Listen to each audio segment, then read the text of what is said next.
Hey guys, I'm Nicole. And I'm Maria. And we stutter. In honor of the International Stuttering Day, we are going to talk about our stutter. For our followers who don't know that much, or to be honest, in most of our videos, we do edit stuff out. Like that right there, that would have been gone. That would have been gone. So here we're being super vulnerable and one of our biggest insecurities. So here you go. Yes. So I started stuttering when I was like 2. My mom also had a stutter. She still has it, but it's only like here and there. It isn't all the time. But when I was a kid, it was like bad. And now, just not too long ago, my sister also started stuttering, which kind of sucks because I was hoping it wouldn't, but some studies that it could be genetic, which I would say probably. I've had it ever since I could talk. As a kid, I was bad. Like, I couldn't say a word. As I got older, it's not as bad, but it still, like, takes over your life. I started, I think, in 3rd or 4th grade. I'm not too sure. But I went to speech therapy in school. Yeah, me too. For like a year or 2. But like I said, it wasn't bad. It's more or less worse when it's outside or when people that we don't know. Talking on the phone is the devil. For me, it's so weird. Like for her, she's talking on the phone. Me, she doesn't care. No, because I have certain techniques. Like when I'm on the phone, I don't see the person, so I don't care. So most of the time I talk on the phone with my eyes closed. Or, like, I could do things with... I could look weird and stupid, but if I'm in front of somebody, I can't really, like... I can't. I hate talking on the phone because when I stutter, when I get stuck, I don't make a sound. And everyone just hangs up on me because they think I'm not there. So I gotta call them back, and I tell them... That's happened when I ordered food. I tell them, please, can you like, hold on? I'm here. It's a challenge, but yeah, I hate talking on the phone. Well, I guess one of the worst things about having a stutter is basically meeting people who never met somebody with one, I guess. And on the online world, it seems like millions of people have it. Yeah. But in our world, in our real life world, it's like no one. I've never met anybody thing that no one knows about. Like I don't know anyone else that has one. Besides her. Actually, for me, it was kind of taboo. I didn't know anything about it. Yeah. So, when you meet new people, they kind of look at you like... Or like this. Why are you laughing? I personally think that they think it's like a joke. In movies, honestly... When have we ever, besides like the King's Speech, I don't know any other movies that I'm aware of. Even cartoons where it's always kind of like the awkward person. Yeah. They make us seem like it's more of a psychological, like we're kind of like slower. Yeah. And we're not. I've had people come up to me and I'll be trying to speak to them and it's all good. And yeah, I get stuck. And I've had people hold my hand and say, it's okay if you're slow. I've had it. They've held my hand, but they would... in my eyes and say it's okay to be slow. I remember I was at a doctor's office once. I was talking like okay, but then I got stuck and the look on their face was like so like utter confusion. You're a doctor. You're a doctor, like, and if a doctor can't even be sympathetic to you, then who will? As a kid, I was tortured with my stutter. And people don't understand something, they just take it apart and they just like pick at it. I also heard that apparently when I stutter, it makes the other person uncomfortable. Which I can understand. You don't know how to respond to someone that has a stutter. But if that person's uncomfortable, what makes you think we're happy dandy over here and everything's all fucking fantastic? Yeah. No, I am 10 times as uncomfortable. People that are fluent don't know what we go through when we speak. Saying overall, people who don't stutter, you guys talk like it's nothing. Yeah, that a lot of people take advantage of. Yeah, as something that's just they to take speak for granted fluently. Like me, when I talk for a long period of time, I start having pain in my chest. Here hurts, my throat hurts. If I get kind stuck, of feel I'm like my throat is like closing in. Sometimes I feel like the back of my tongue is huge. Sometimes if I talk for a long time, here hurts, my jaw hurts, my head hurts. Just it takes a toll on the body, on us. Yeah, that a normal person probably just talks. They just like okay, but for us, it's seriously. It starts to take a physical toll on us. Yeah. And that doesn't even count what's going on in our heads as we're talking. We're like trying to be prepared with what we're going to say, and we're trying to pick out sentences that we're going to be able to say. God. That's the worst. If there's something in that sentence that you cannot say, you quickly have to take that out and add something else, and half the time it doesn't make sense. It's a mind game, honestly. It's a mind game. So while I'm dying, my mind is fucking flipping out. I even do that with close family and friends. No, it doesn't matter who you are. It's just a natural instinct. It becomes an instinct to you because that's it. Now your mind is trained to come up with all these things. Like I can't say. I can't say honey here. It's annoying. I get stuck at it. So instead of saying that, I'll say 12 months, which is a little bit easier. Certain vowels are harder, certain letters are harder. But also, I remember in school, especially during eating time, and I knew my line was going to come up. I would repeat it a million times. And sometimes it'll be okay, sometimes it's not. It's always you never know. There's certain techniques that could help. They do the... Oh yeah, I do this thing sometimes on camera. You guys can't see it. I'll have the hand down, and as I'll speak, I'll follow my finger. But you sound like a I sound like a robot. No one knows the actual cause of it. It's a work in progress. They don't know exactly what causes it. They have figured out that it is in your brain. It's not psychological though. I know I've seen a lot of people saying, it's all in your head, it's all psychological. It is not a psychological disorder. It's actually in your brain, that your brain sends the signals to your whole area to speak. Yeah. It sends it too quick that you cannot catch up with it. Yeah. So while you're trying to catch up, you get stuck. Mm-hmm. And you're in a hurry to get it out because it's there's so much going on. Yeah. The ongoing question is, why don't you just stick to speech therapy or whatever? And honestly, I can't make a judgment on that because honestly, I haven't done it in years. I'm older now, so like Nicole says, we don't know if there's something else. Yeah. Other techniques, as I've seen, there isn't really. It's hard sometimes with therapy because it gets very, very repetitive. Yeah. And how they talk to you. I'm part of a page on Facebook, and this mom put up a post saying that she's seeing that her son is starting to show signs of it. Mm-hmm. And she was like, what do I do?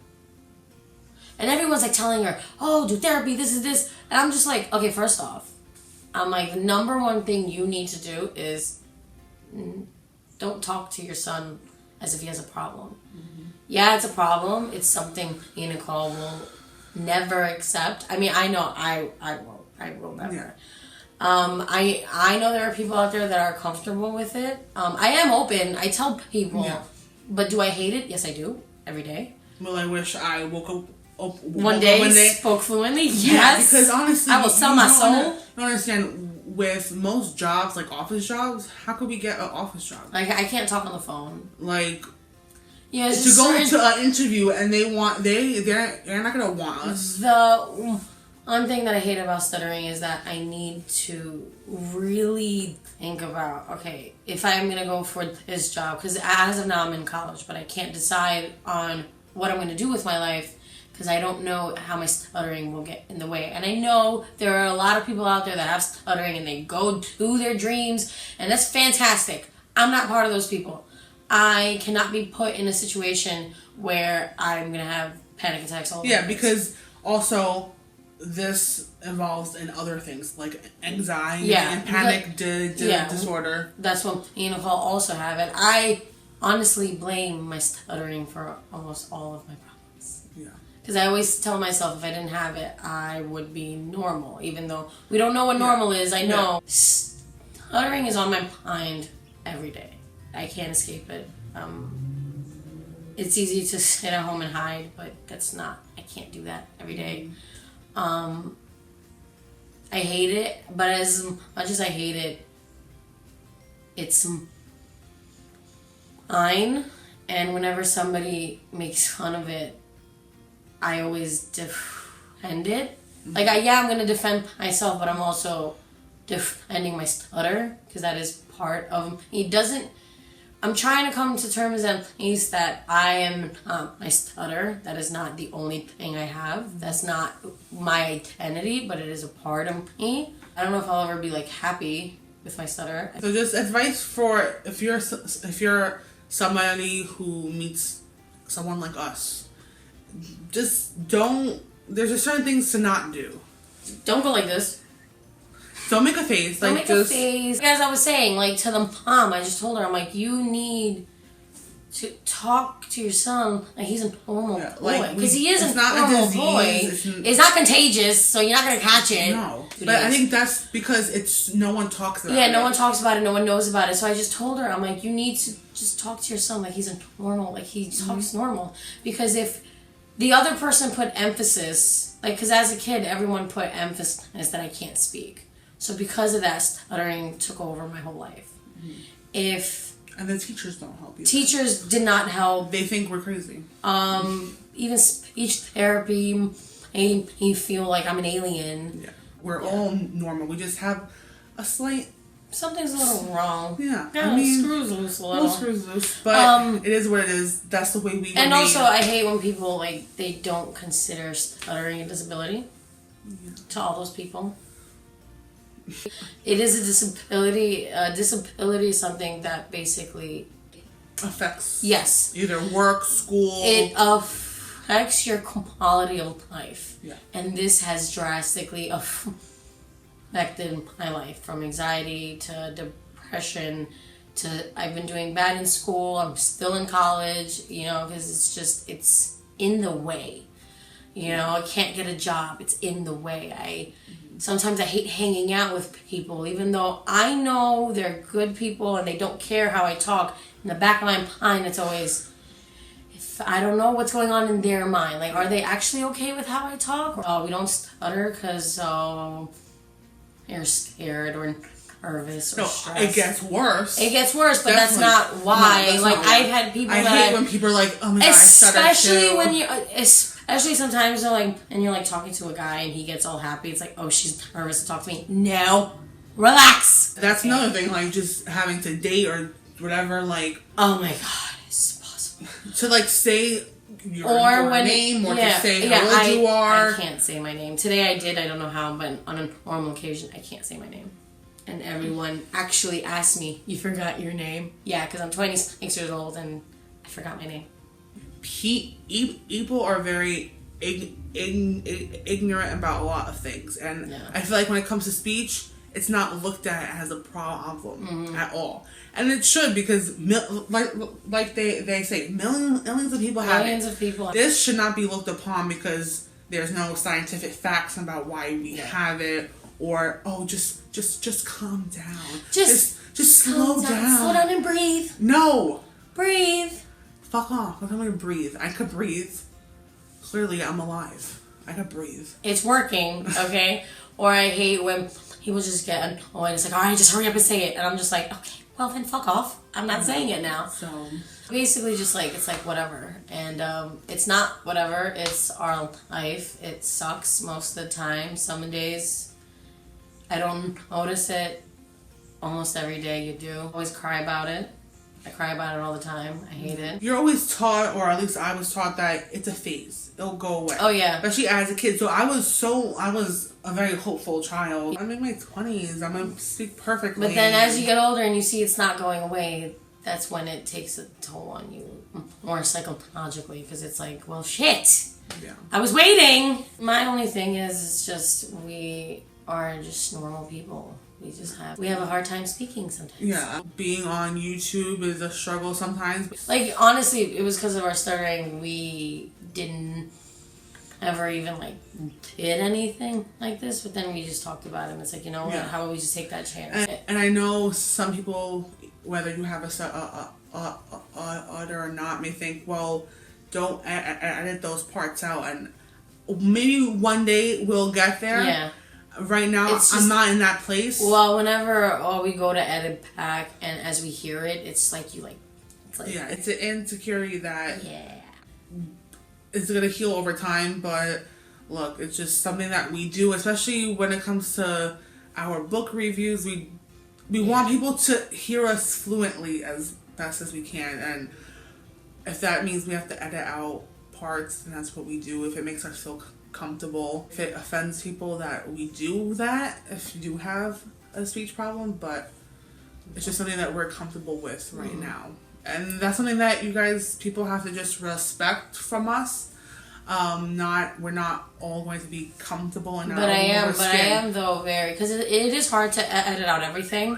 So there's certain things that are there. It's obvious we do have a problem. I am so very happy and grateful that the people that do subscribe to us and talk to us, they don't mention it. Us being out there alone, I'm proud of ourselves just on that. I kind of think, especially from me, why I can't accept it. I'm just angry at it. No. Like, I have a lot of anger toward it. You know, I've spent so many nights crying, God, why me? Yeah, especially since your mom is such the opposite of you. Yeah, my mom is very outgoing.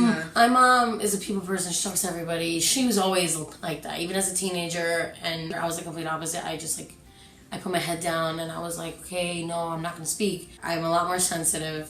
I take things to heart a lot more. And at what other people say affect me. And my mom doesn't do that. My mom is a complete opposite. There's people who are worse than us. Worse, yeah. And they live their life to the fullest. And I commend them on I cry. so many levels. I'm so happy for them. And I pray one day I could have the balls to be there where they are. But one day. But until then, we This just is us. have to live with it and be okay with it for the most part. We stutter. It is what it is. I thank you for support that you guys have given us, and I hope you guys learned something. If you don't know anyone with a speech problem, that you learned something. It's also good to like pass this information on. Hopefully this brings more awareness. So that's our story. So yes, thank you again for watching and for sticking with us. And for letting us be 100% vulnerable. It's kind of difficult, okay? It's not easy. I'm about to cry. Don't cry. It's just hard, and every person we've talked to on here has been just awesome and understanding, and they talk to us. You know, they're not talking to a person who stutters, they just talk to us, and it means a lot. Because everyone else out there is a dick. So we're very happy. You guys are so cool. And it's just so cool with us. And you guys took us in. And we're grateful. That's us. Hopefully you get a little bit more understanding about us. If you're out there dealing with this too, we know. We're with you. What it feels like. You're not alone. You're not alone in this. We'll talk to you later. Love you guys. Mwah.